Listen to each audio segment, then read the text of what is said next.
A brand new radiator, but it isn't. It was the radiator from the car when I bought it, but it's been all cleaned up, flow tested and then painted up, so it looks the business. It will go in its original position in there, like so. Just pop that down without chipping it. Now the fan to cool it on the original car was this little beast, which looks more like a hover mower blade. These cars were notorious for overheating, and particularly these days with such horrendous traffic jams, you need a bigger beast to cool the water. So we're going to put on one of these. The mother of all fans is going in my car. Oh yes indeed. That will fit on the back of the radiator. We'll have some just tie straps that will go through the grills there. That will go on there. Then I've got refurbished header tank, all hammer-righted up and painted, looking beautiful, and its brackets. All that lot's got to be assembled. It's basic plumbing work. So while I crack on with that, a good opportunity for you to take a look at another racing classic. And when you come back, we'll be doing the pre-start checks and turning the key over.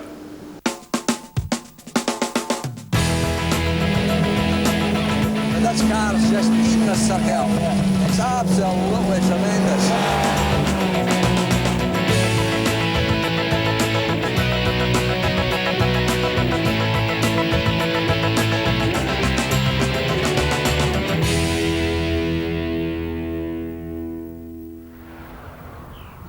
Tell me a wee bit about your Elan. How long have you had it?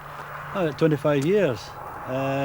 It's still only done 40,000 miles. And I believe Jim Clark used one of these cars as his road car. Well, Jim Clark used one and he said I drive it not because I have to, because I want to. Lotus were always famous for building their cars, and is it a fiberglass body on this one? It's fiberglass body, which no rust, and also the chassis is a backbone chassis. It's galvanised, so there's no rust again there, so it's a car that you can just keep forever. Would you like to tell me a wee bit about the technical spec of the car? Suspension's been modified for road holding, different tyres on it, gearbox. Obviously 1600 twin cam engine, 150 brake horsepower. What sort of road speed would that give us? The road speed will probably, it depends what gear we've in it, but it could probably give about 130 miles an hour or something. Right, I think it's time that we take it down to the track and see if it's as good as you say it is. Right, turning into Duffus. Very neutral, very nice. Turning in, just clipping the curb with the left-hander. Brakes very, very well. Turning in, beautiful. No understeer, no oversteer. Beautiful little car. Just clip the curb, out wide, run a bit exit curb. They're straight out of the box. You've done a good job of this car, Kenny. Thanks very much. Brilliant. We've just got to bring it back in one piece so you can use it next weekend.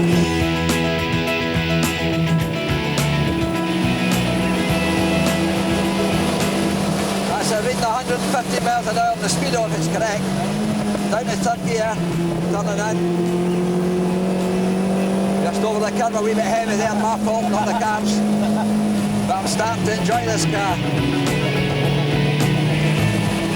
I'm impressed with the gearbox. It's very sharp, very precise. A wee brake, nipping the curb, bringing on the power, gradually flatten the boards. Oh, what a treat. Brilliant.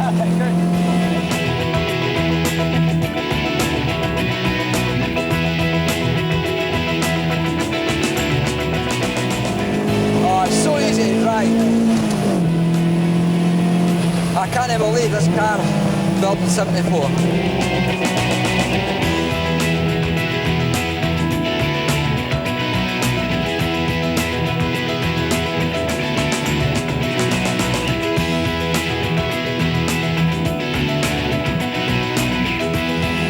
Thanks very much for allowing me to drive it. It's a pleasure. Thank you for driving it the way you have. Now's the time to mark.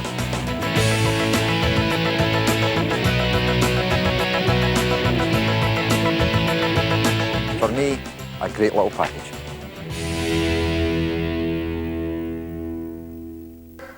Welcome back. The moment of truth is very nearly upon us. The wood cooling system is now all sorted out. There are two jobs I've got to do. One is to put a bit of oil into the bores to make sure they're not too dry. So the spark plugs are out. Little squirt in each one of these. It'll burn off this oil like that. Okay. There we go, sorted out. Now before I put the spark plugs in, next job is to check that we've actually got some oil pressure. The sump is full. So you switch the ignition on like that, and hey presto, this light comes on, a red light, obviously some kind of warning light. Well, it says ignition on it there, but it's a little quirk of these old Jaguars that that's not actually connected to the alternator, it is connected to the oil pressure warning light switch. So if that goes out when I turn the key over, then I've got oil pressure. So here goes. Please work. Please go out. Oh, I've got to press the button.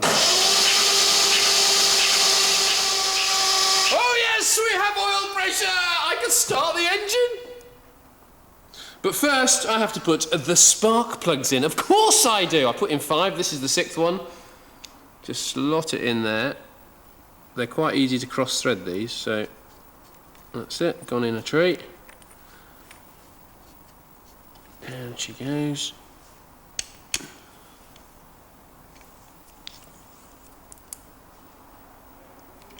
Sorted, plug on, and coil connected, sorted.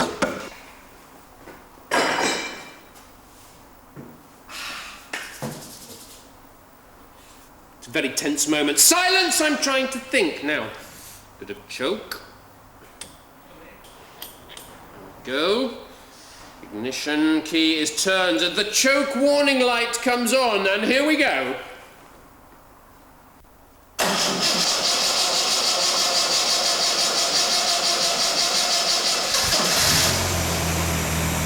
Yes! The big cat breathes!